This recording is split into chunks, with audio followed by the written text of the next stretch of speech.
Like I get harmonized right now. I'm surrounded by a few of the cast members from New Bern Civic Theater's A Few Good Men. Is that the name of the show, I believe? Yes, it's a very sexist title. Is it? Well, Yes. that's a good man. I don't know about you guys. Who said that? Sexist title? Was that Keith Boyd? That was Keith Boyd, yes. Keith Boyd, and you're playing who now? I play Sam Weinberg. Weinberg. Weinberg. He Wiseacre. knows his part. I never say my own name. This is a good start. Thanks, Keith, for confidence. We're gonna start over, right? I mean, you're going to get your name right by the time the show starts, or He never has to say it. It doesn't matter. Exactly. I say true. twice, I believe. Yeah. I so introduced at him least twice. you'll remember. So if somebody says Weisberg, you won't turn around. I can't tell if we're recording yet or not. So I was like, okay, There's let an me edit watch right what I there. say. Well, the Okay, name we are. Weinberg, My isn't that goodness. from another show? So everyone, we'll just go around the table here. We've already met Keith. Let's Chad, could you? Chad Sittig playing Lieutenant Daniel Kaffee. That's it. Kaffee. Or Danny for short. Danny for short. Okay. Even though Danny's not much shorter than Daniel, so it's not really short. But, it goes But along But with I that am a whole short short guy, thing. so There you go. does that- Well, that was helpful because I've always wondered how to pronounce your last name. And you Weinberg. are Nate Coles. I'm playing Jack Ross, Lieutenant Jack Ross, Lieutenant Jack Ross. the prosecuting attorney for the government. I see. And we have one more in our room. I'm Michelle Royce. I'm playing Lieutenant Commander Joanne Galloway, otherwise known as Joe. Otherwise known as Joe. Okay. As far as that's the only female character in this entire show. Is that correct? There's some extras that we've got. We've got some jury extras. members. We don't But Are they even going to be in the program? I doubt it. I hope they show up. yeah, me too. You do need some It's a jury. very empty jury. Who would like to go first and explain to me what exactly this show is all about? Well, I think the more details would go to Joe. Joe, since she is the detailed person for the group. Great. I thought you were going to man up and just take the Oh, I'm not reins. gonna man you up. Do you know. see I me don't have leaning to back man in my up. chair? Totally Yeah, pass the there you buck. go. My Chad's going entire- to take that one, no. My entire part is To be kind of annoying. tossing it off. I mean, yeah, like, here, take this. Go, Joe. You say whatever you want to say, and then I'm going to cut you down. So you go. All right, Michelle. Start us off, Michelle. There's some pressure there. Okay, so two guys are in Guantanamo Bay, Cuba, at the Marine base there, and they're doing a hazing that they've been instructed to do. And it goes bad, and the guy dies. And so my crazy character decides to pick up on that case and turn it into something more than just, let him plead guilty. So, because I don't think they're guilty. At least I don't think they're guilty of intentionally killing this guy. So I pick up the case, and unfortunately I don't get it assigned to me because I really need this assignment to make my promotion come up pretty soon. Some dorky little guy in the JAG office gets it. Dan Kaffee over there gets Kaffee. it. Kaffee. Yes. Yeah. Dan Capt, Karate. who's We're having trouble with names here. Does anybody know anybody else's character? I'm having trouble. I got Danny. it written right here, and I'm having trouble. So he gets it assigned to him. There's the ball right back in your corner. but he has only plead out on all of the cases that he's had.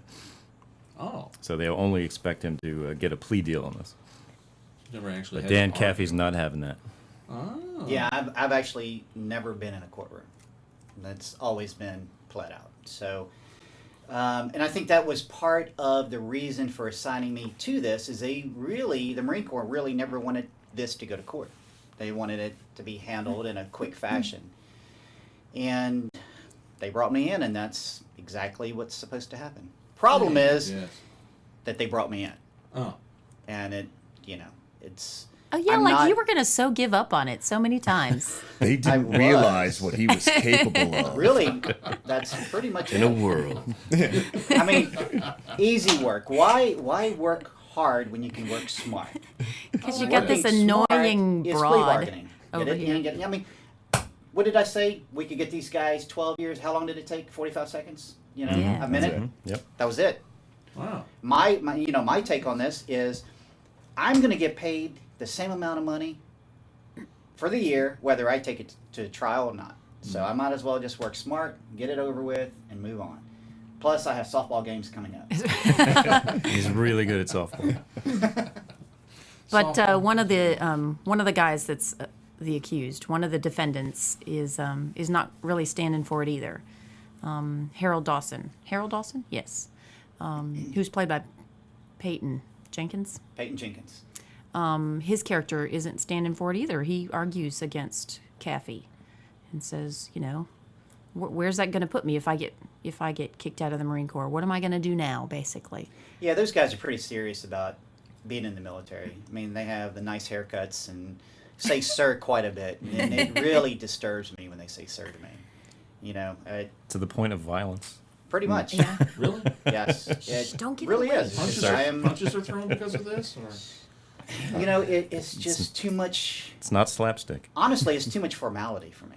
It seems like slapstick so far. It's way too much formality for my character. Well, you know, it occurred to me now. I think what the show is ultimately about is rank and file and thinking of yourself, and at what point should you follow orders, and at what point should you go on your own instinct, be it in the form of Dawson and Downey, in terms of them receiving their order to perform the code red and whether or not they should or shouldn't, and then coming down to Kaffee, who was basically ordered to take this case simply because they thought he would roll over and do That's all right. this. And there you go. There's my smart thing. But for you know, the day. It's very nice. the show itself, there's a point where it turns, and Ross has a line in there which pretty much summarizes it all. It's actually right before I cuss at you.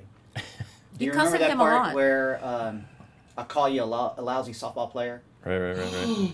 but you have a no. piece in there that I'm being haunted by what brought me back into the courtroom? Right. Generally, well, by his father, who was a notorious, would that be the proper word? Not Notorious? notorious. A famous, infamous, infamous attorney who, you know, I think the script says he spent the first half of his life, you know, defending the Constitution, or the first half of his career defending the Constitution, and the second half trying to prove that he wasn't a communist. So that was Daniel Kaffee's father, and he's to a point, people are expecting him to live up to that, and that's something that weighs heavy on him, I believe. And he points that out and kind of Kinda like walking in the shadows. Pushing the right buttons. Right. You mentioned swearing before. This might be a good time to mention the show Yeah. is rated R. Oh, really? That's worth mentioning. For Yes. language. Yes, there are some. There are a few naughty words. I can't be a part of it. Daryl, you need to stay away. I'm Daryl, sorry. stay away. You're too impressionable. I was impressed that Chad, you know, chose to say the line without all that. Really? Well, you know, there's you know, it's you know that's there's the drama, you know, and it's, you know, every word counts, you know, when you're dealing with something as iconic as what this piece is. You know, people know this movie, and It was a movie? yes, in fact, it was. Yes, you see, in What? 1992, there was a very famous film with Tom Cruise and Jack Nicholson. That's correct. Won a Demi couple Moore. of awards. Excuse me. Demi Moore. Demi Moore, yes. Anytime Michelle Royce can put herself in the same sense with Demi Moore, I think we all know she gonna do it. But you know, so there's, I don't know about y'all, but have y'all ever felt like intimidated at all by saying these iconic lines? Yeah. Yeah, I think Nathan Jessep is, I mean, his piece right Yes. there. Everything and then he I says. even have a couple pieces in there where leads to his iconic speech.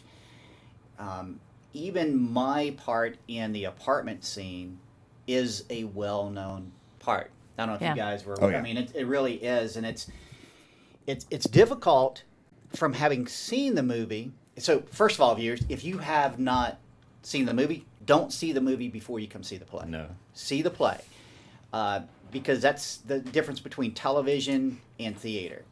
Little different twist. The show itself will.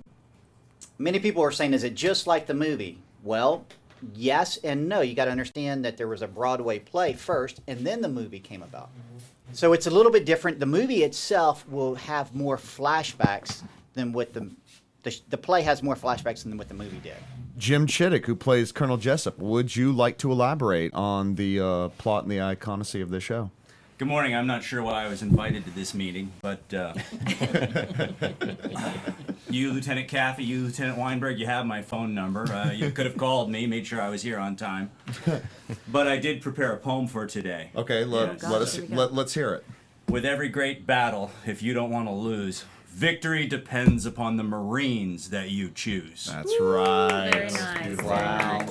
Thank you very much. Now, are those really the questions I was called here to answer? Well, tell us, aside from getting your hair cut, what was the toughest part about taking on the role of Colonel Jessup?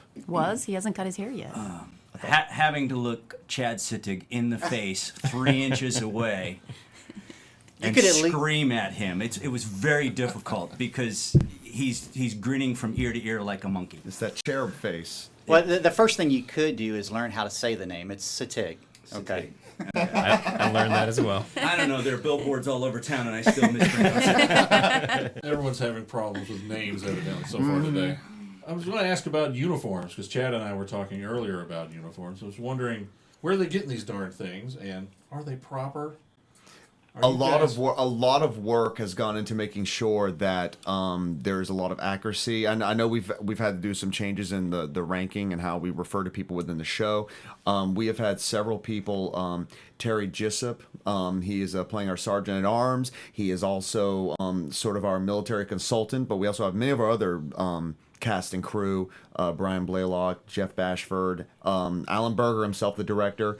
We're all looking into that, and we have Nancy Hitchcock and Wendy Sabitz, who have been, and amongst others, who have just been working very hard to make sure that particularly the costumes, the uniforms you will be seeing are completely as accurate as we can possibly get. Because this is a show, the time period is 1986, right? Mm-hmm.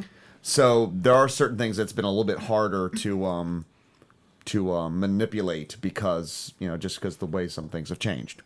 Especially in this community, I was impressed by the way that they were working on accuracy. Where there's a lot of people that are going to be in the audience that are going to look up on stage and say, that guy, like they were talking about at practice, he's got a Desert Storm medal on, a ribbon on, and that hasn't even taken place yet. Mm-hmm. So that's the detail to accuracy has been very impressive. Well, this is a military community, yes. so Yes. Mm-hmm. they'll know. Oh yeah. So, have any of you ever served in the military? Michelle Royce has, because she was married to a 20-year veteran. I think that My counts. husband served in the Marine Corps for 20 years, and my dad was actually in the Army for 20 years as well. Okay, then. So you're military brat then, Yep. essentially. Yep. All right. Now I'm just a brat. Yeah. Very much so. I said that before Chad had a chance. Very much so.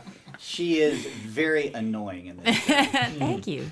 No. Our In real two life. parts go at it pretty strong. Yeah. Well, since Jim just arrived, he can give us a brief overview of his character. I believe you're playing. What are you playing? Colonel Nathan Jessep? Jessep, Oh my Commander goodness. Ground Forces, Guantanamo Bay, Cuba. Oh, okay. Well, what's he all about? He's a fuzzy, warm, cuddly type of guy. That's what I thought. It's You really always play sweet. those characters. I would look at him as someone who came up through the infantry ranks. He wasn't a flyboy type. He was dirt and guts and brawn and all that stuff. Military, Marine Corps is above all else, more important than his 2 ex-wives. I think that some people out there think he's the hero, and other people out there think Lieutenant Kaffee's the hero. So it depends on your frame of reference. He's definitely not a guy who feels that you should get participation trophies at the end of the season of Little League Soccer. I think that sums him up, don't you? Well, think? I think that if he's got a Marine that is falling behind, then that Marine just needs to suck it up and get better. That he doesn't need to be treated special. He doesn't need to be That's right. No coddling. right. Definitely None of no that. coddling. But he's hardcore. Jessep is a hardcore, old school Marine. To sum it up. It's beautiful. Well, how about Michelle? Give us a little background on your character. Joanne Galloway, she grew up in the Midwest. She's only child, not real wealthy, real smart though, kind of geeky as a kid. Doesn't have a lot of friends. Doesn't have a whole lot of friends, just all those folks in the in the chess club from middle school, junior high back then, of course. And the Latin team. And the Latin team, Oh, I love Latin. I took absolutely. Latin, so. But she's smart, so she got a scholarship. Really wanted to try to go into the military because she knew that she could achieve some interesting things, and she likes pushing the envelope. And so, actually, trying to break through that glass ceiling in the military was appealing. Why? You asked a question about the uniforms, and I Yeah, wanted I to, Keith already mentioned that Wendy and Nancy and Cliff, our assistant director and stage manager, have been working extraordinarily hard on all of that, in addition to lots of other things. But the costumes we have gotten from individuals. We have gotten from individuals associated with the show. Like my husband, he loaned his costume in, his And I uniforms want to add in. something to that. I've actually worn Scott Royce's uniform, and Michelle can hardly tell the difference. But we got costumes from the whistle stop down on the base. We got costumes from friends of folks in the show. So all of the costumes that I'm wearing are actually coming from a lady that's a friend of Cliff. She's not directly associated with the show whatsoever, but God bless her, she's loaned us all of these uniforms that are the right rank, and I'm wearing them, and it's pretty darn nice to be able to have all of those resources. Trying to round up woodland camis in the digital camis age was a little intimidating, and yet you can still find them in the thrift shops. You can find them in retired Marines' attics, and so we've been very successful in that regard. It's pretty exciting. So, again, why did you guys come together for this show? Why Why the this show? show? Essentially. Was there nobody else? no, Because that's no. how I usually get yanked into these things. I knew whenever I found out that the show was coming out, which was probably about a year ago, I knew that I wanted to do this show for multiple reasons. One, He thinks he's Tom Cruise. I look like Goose, but one was because the show itself was one of my favorite movies. Okay, I mean, I remember seeing this movie back in 1992 and just thought it was a fantastic show. You take that and you bring that into a military area such as this area, and the fact that it's opening on 9/11, I mean, how powerful of a first night is that going to be? If we look at ticket sales right now, we haven't even started promoting this show yet, and the bottom's almost sold out. So once this does get out, it's going to fill up. But just envisioning these iconic lines from the movie that will be in the play, and now you're in a room of 300 people, you can hear a pin drop, and you hear these lines come across, and how powerful it's going to be in such a setting. I mean, there's going to be some goosebump moments in this show. There really will be. So that is why I wanted to be a part. I wanted to be a part of this show because I wanted to be a part of something big, something huge. And when we found out who the cast was, that just made it even better. It's everything from, and this sounds cliche, but it's really not. From the production crew, the producer, the director, the stage manager. I mean, we're talking first class. It's first class all the way around. The supporting actors, the main actors. It's almost somewhat typecasted, but everybody's personalities really flows extremely well in these roles. And it's gonna be something huge. Is that more information than you wanted? Absolutely. I don't think anyone else has to speak. But Thank you, Chad. thank you, Chad. Yes. That was great. And I was talking again with Chad earlier. No microphones. That's the plan. Yes, Yes. that's the plan. Is we're going to go Thank all you. natural, and we're because I think that does affect the Is drama. that what they mean by commando? Yes, we are going commando here at Great. Good. I didn't sign up for this. Wait, I'm going to call Nate out because Nate, you haven't done anything on stage. What did you say? 17 years? And 17 years ago in undergrad, I was Judge Turpin in Sweeney Todd, and so it's been quite a while. And, I was talking to people about just the simple thing of memorizing lines, which has been interesting. When I was memorizing lines to music and things rhymed, it was a totally different thing. But so this has been a new experience for sure, and it's been great.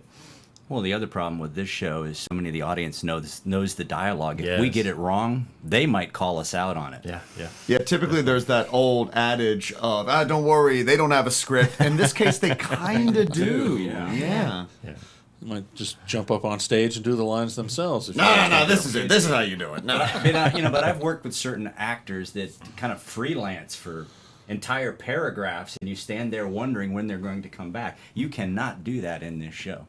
Well, speaking of, you'd like to name any of those actors? I may be sitting with a few in this room where the entire cast is standing up there stunned going, How is he going to get himself out of this? Well done, Daryl. Thank you.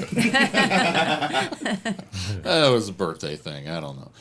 So, what are the particulars? What are the dates, times, prices? Well, we open September 11th. We run for 2 weekends, Friday, Saturday, and then a Sunday matinee. The evening shows are at 7:30. The matinees are at 2 o'clock.